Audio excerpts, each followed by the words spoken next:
Aliyekuwa kada na kiongozi wa zamani wa Chama cha Demokrasia na Maendeleo Chadema Mchungaji Peter Msigwa ametangaza rasmi kujiondoa ndani ya Chama cha Mapinduzi na kurejea tena Chadema, chama alichowahi kuwa mwanachama na mmoja wa viongozi wake kabla ya kuhamia CCM.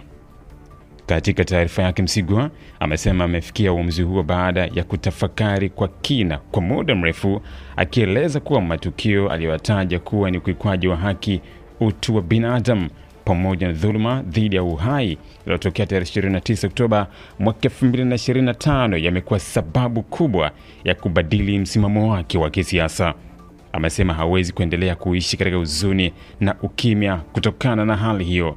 Nimefikiria na kutafakari kwa muda mrefu baada ya matukio ya ukiukwaji wa haki, utu na dhuluma dhidi ya uhai wa binadamu iliyotokea Oktoba 29 mwaka 2025. Siwezi kuendelea kuishi katika huzuni na ukimya tena, amesema Msigwa katika tamko lake. Kwa mujibu wa kauli hiyo, Msigwa amesema amejiondoa rasmi CCM kwa dhamira yake binafsi na tayari ameanza mchakato wa kurejea Chadema kwa kufuata taratibu zote zinazotakiwa ndani ya chama hicho.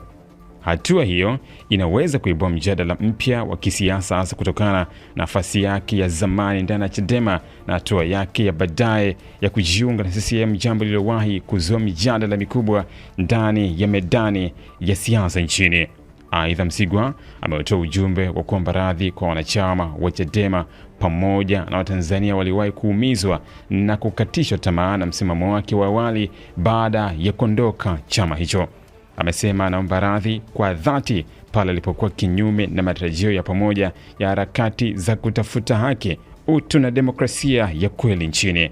Naam, binadamu hukosea, lakini dhamira inapozinduka ni wajibu kusimama upande unaouona kuwa wa kweli na wa haki, aliongeza Msigwa, akisisitiza kuwa uamuzi wake umetokana na msukumo wa dhamira binafsi.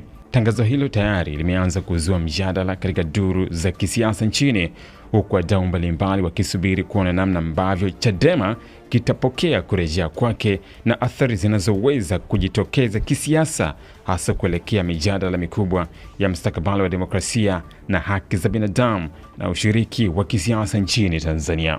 Miaka ya nyuma mtoto alikuwa anasubiri mpaka mwalimu haje ili aweze kumfundisha.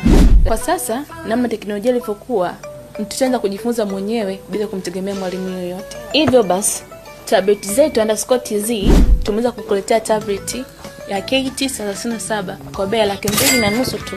Hii ni tablet ambayo ina kioo kigumu kabisa, sio rahisi kuvunjika, yenye betri ambayo inaweza kukaa na chaji kwa muda mrefu na kioo chake ni cha inchi 10. Hii tablet ina uwezo wa kutumia line, internet pamoja na wifi. Hivyo basi unaweza kumnunulia mwanao hii tablet kwa ajili ya kujifunza. Usiweze kupitwa na ofa hii kutoka tablet zetu _TZ. Tunapatikana Sinzamori, Dar es Salaam. Unaweza kuwasiliana nasi kwa nambari 0759591123 au kupitia mitandao yetu ya kijamii kwa jina la @tabletzetu_TZ.